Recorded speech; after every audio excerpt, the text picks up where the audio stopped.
The night in the alien city was bitter and quiet. The streets were almost empty, lit only by the flicker of old street lamps. Wind howled through narrow alleys, carrying the smell of metal and oil from the nearby repair docks. Daniel, a human engineer working far from home, walked slowly toward his small workshop. His shift had been long, and his body ached from hours of fixing alien cargo haulers. All he wanted was to get inside, drink something warm, and sleep. But then, he saw something. At first, it looked like just another pile of garbage left on the side of the road.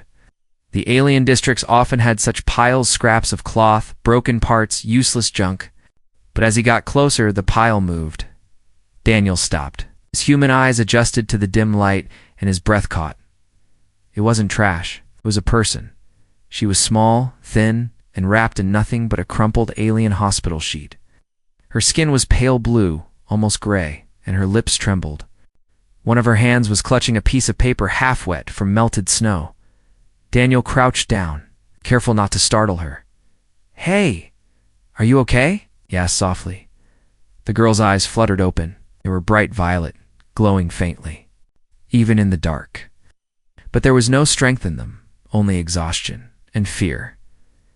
Daniel gently took the paper from her hand. The alien script wasn't his first language, but he had learned enough to understand. His jaw tightened as he read. Condition terminal. Oh. No further treatment. Discharged. He looked back at her, shocked. They left you out here. Her lips moved, but no sound came out. Her breathing was shallow. Daniel glanced around. No one else was stopping. 2 aliens walked past, barely even looking at her. Others avoided the street entirely, crossing to the other side. Something inside him twisted. Back on Earth, even the worst hospital wouldn't dump a dying patient outside in the freezing cold. But here they treated her like trash. Daniel knelt closer. He could feel the icy chill radiating from her body. If he left her there, she wouldn't last an hour. "All right," he muttered, sliding his arms under her. She was frighteningly light, as if her bones were hollow. Her head rested weakly against his shoulder as he lifted her, as he carried her through the streets. He noticed something strange about her injuries. Her skin had thin, jagged cuts, almost like claw marks. Some wounds looked older, half-healed, but infected. And the way her chest rose and fell was wrong. Uneven. She didn't look like she had a normal sickness. She looked like an animal that had been attacked and left to die. That thought sparked a wild idea in his mind. A normal alien doctor had given up on her. Maybe no human hospital could help, but what about a vet? Daniel's friend Marla was a retired veterinarian. She had patched up everything from alien livestock to exotic creatures from far-off worlds. She knew how to handle unusual biology. If anyone could help this girl, it was her. But taking a sentient alien to a vet, that was against half a dozen laws in this city. If the Alien Council found out, both he and Marla could be fined or even jailed. He looked down at the girl in his arms. Her eyes were closed now, her breathing slowing. He didn't have time to think about laws. The cold wind cut against his face as he hurried through the empty streets. His boots splashed through half-frozen puddles. Every few steps he looked, down to check if she was still breathing. "Stay with me," he whispered. "Just stay awake." Her fingers twitched weakly, clutching his sleeve. Daniel's heart pounded harder.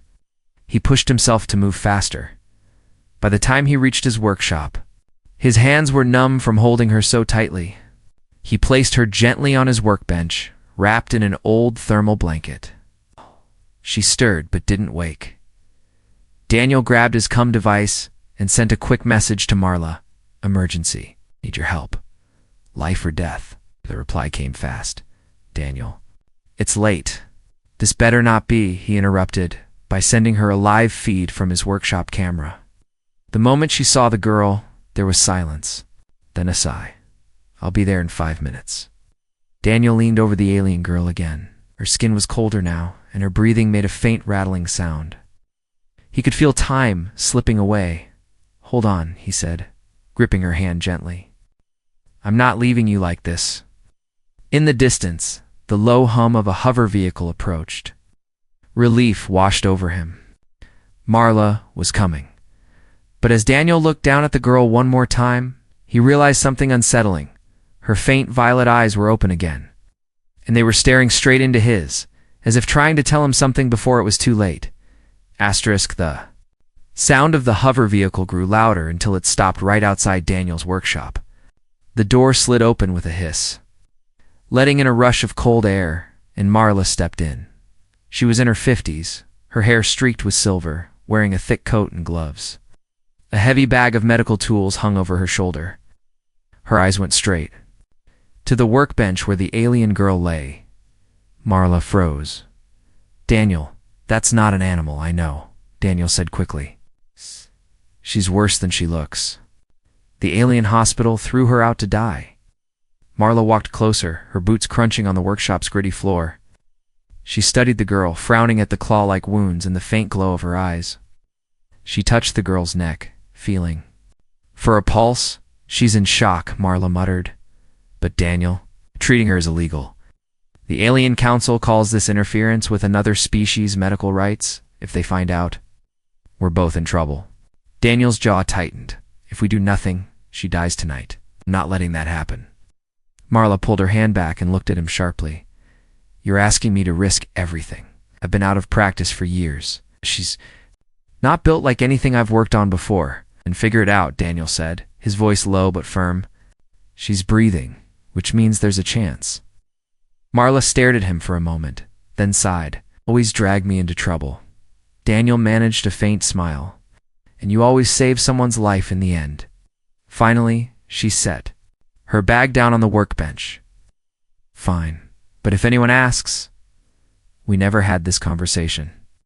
She began unpacking her tools, strange scanners, metallic syringes, and bottles with glowing liquid. Daniel stayed by the girl's side, holding the thermal blanket around her.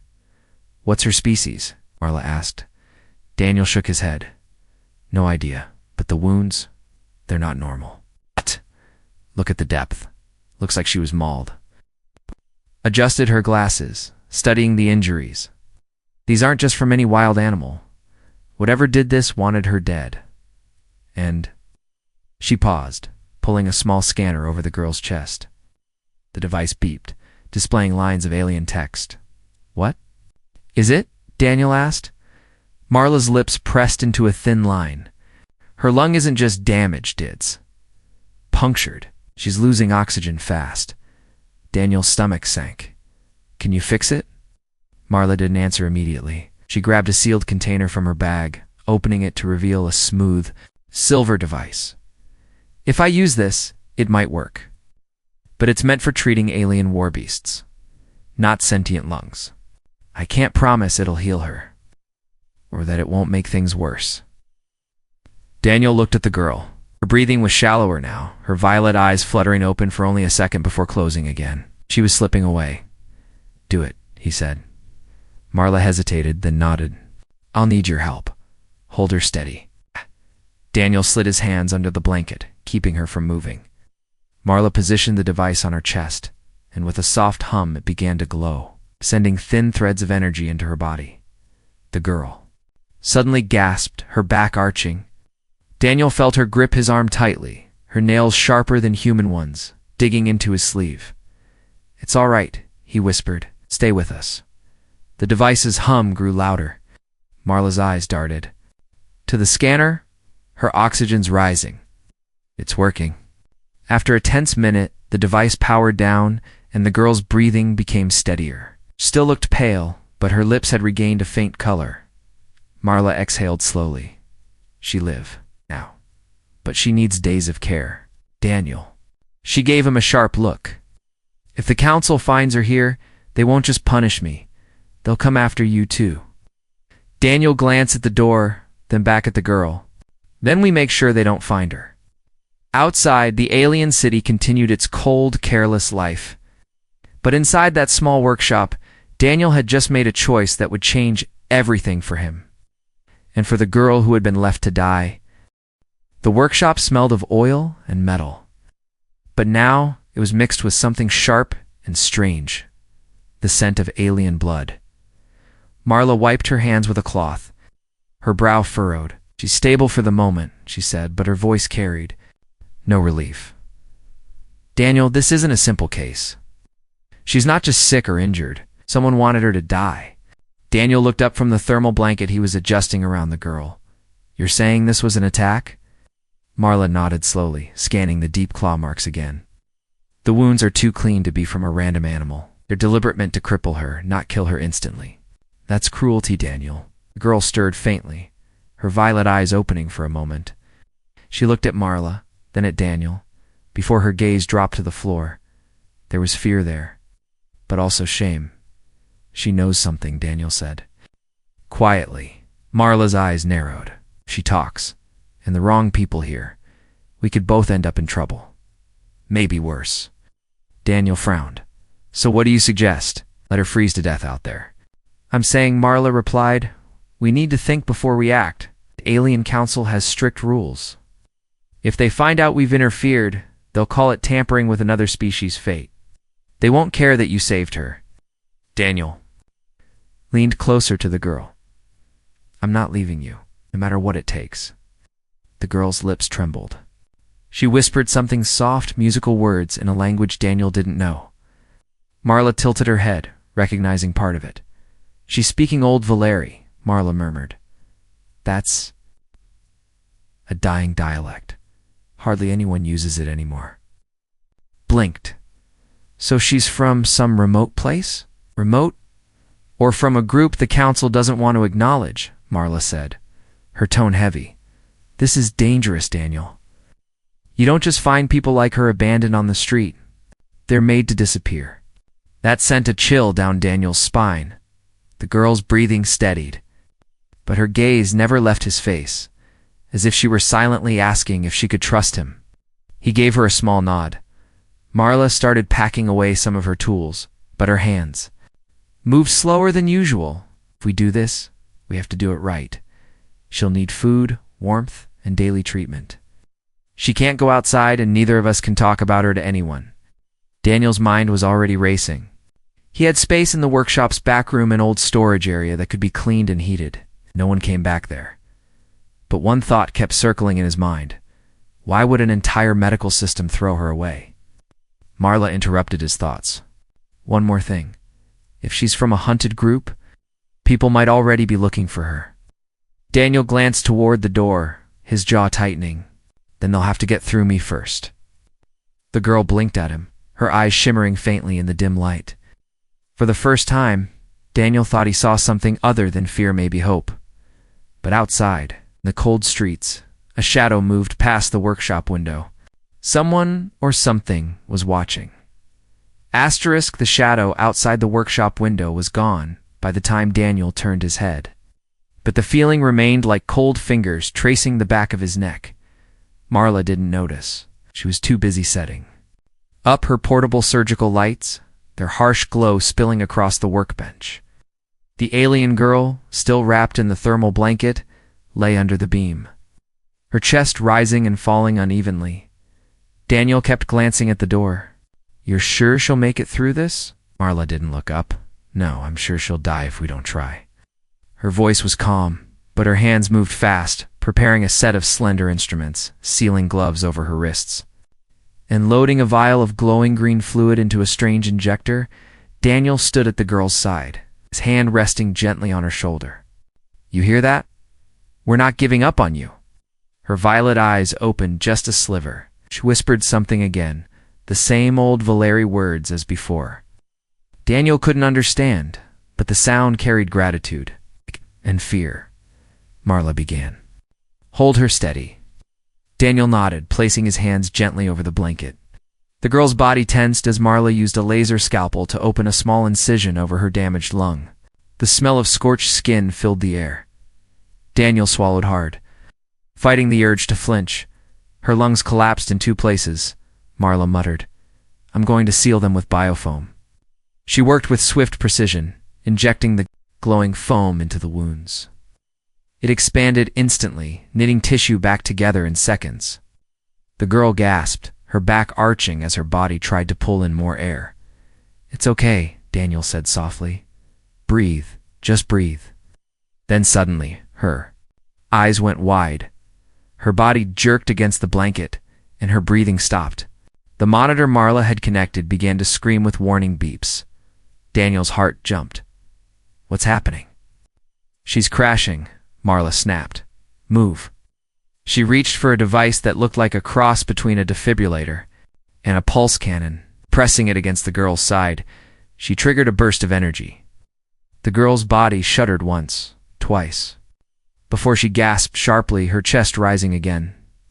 Daniel exhaled in relief, but Marla's expression stayed grim. She's weak, too weak. If she goes under again, I might not be able to pull her back. The girl's breathing steadied a little. Daniel took a corner of the blanket and gently wiped sweat from her forehead.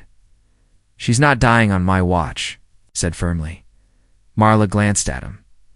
Then you'd better be ready, 'cause I think someone's looking for her. Daniel froze. What makes you say that? Marla's voice lowered. When I came in, I thought I saw movement near the street lamp. But when I turned, it was gone. Whoever it was, they didn't want to be seen. Daniel's eyes shifted to the workshop window. The glass reflected the light inside, but beyond it was only darkness. The girl stirred, her hand weakly reaching toward him.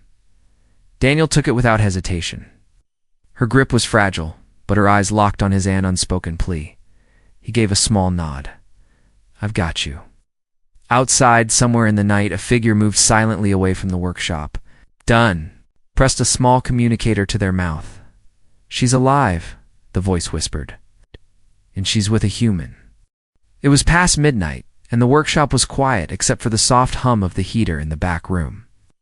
The alien girl lay under a thick blanket, her breathing slow but steady. Daniel sat nearby in a chair, fighting sleep while keeping watch. A sudden, sharp knock on the workshop door snapped him fully awake. He froze. At this hour, no one ever visited. The knock came again, louder this time. Marla stepped out from the small side room, her eyes narrowing. Don't answer, she whispered. But the third knock wasn't a knock at all. It was the heavy thud of a fist against metal, making the door rattle. A voice followed, cold and formal. Open. Health inspection. Daniel's pulse quickened. Health inspections were rare and always announced in advance. This was no random check. He whispered to the girl, Stay quiet. Her violet eyes opened in fear, but she didn't speak. Daniel helped her sit up just enough to slide her behind a stack of dusty storage crates in the corner. He pulled an old tarp over them, leaving just enough space for her to breathe. Another bang shook the door. Final warning. Daniel took a deep breath. Unlocking the main door just enough to crack it open, an alien inspector stood there tall, with deep green skin and sharp-ridged cheekbones. His eyes scanned the workshop instantly, cold and calculating. Routine check, he said. We've had reports of unauthorized medical activities. Daniel forced a casual smile. You've been misinformed. I'm just an engineer. No patience. Here unless you count broken engines. The inspector stepped inside without asking. His boots echoed on the metal floor as he looked around, his gaze lingering on the bright surgical lights still hanging above the workbench. Marla moved quickly, unplugging the lights and shoving her medical bag under a counter. I was fixing some equipment for him, she said, her tone flat. The inspector didn't look convinced. He moved toward the back of the workshop, toward the crates where the girl was hiding. Daniel's chest tightened. No, that area's off limits, he said, stepping in front of him. Dangerous tools back there. Wouldn't want you to cut yourself. The alien's eyes narrowed. Move. Daniel didn't. You got a warrant? For a long moment they stared at each other, the tension in the air thick enough to choke on. Then the inspector smirked faintly. Not yet. But if there's nothing to hide, there's nothing to fear, is there? Before Daniel could answer, a sound broke the silence. A faint cough. The inspector's head turned toward the crates. Daniel's mind raced. He had seconds to act. He knocked over a metal toolbox. The crash filling the room. Damn things always falling, he muttered loudly. Bending down to gather the scattered tools, the inspector glanced back at him, then at the crates again. But after a moment, He turned toward the door. "We'll be watching you, human." Daniel waited until the footsteps faded down the street before rushing to the girl's hiding place. She looked up at him, wide-eyed. "You're safe," he whispered. "For now." But both of them knew this was only the beginning. Somebody wanted her found, and next time they might not knock. The workshop felt different after the inspector left quieter, but not in a safe way. It was the kind of silence that made Daniel's instincts itch, like the calm before a storm. The alien girl lay in the back room, her head resting on a folded blanket. Her breathing was steadier now, but her eyes followed every movement he made. As if afraid he might vanish and leave her alone, Daniel sat down beside her. "It's time to talk," he said gently. "Why were you left out there? Who did this to you?" For a long moment, she didn't answer. She just looked at her hands, her fingers nervously twisting the edge of the blanket.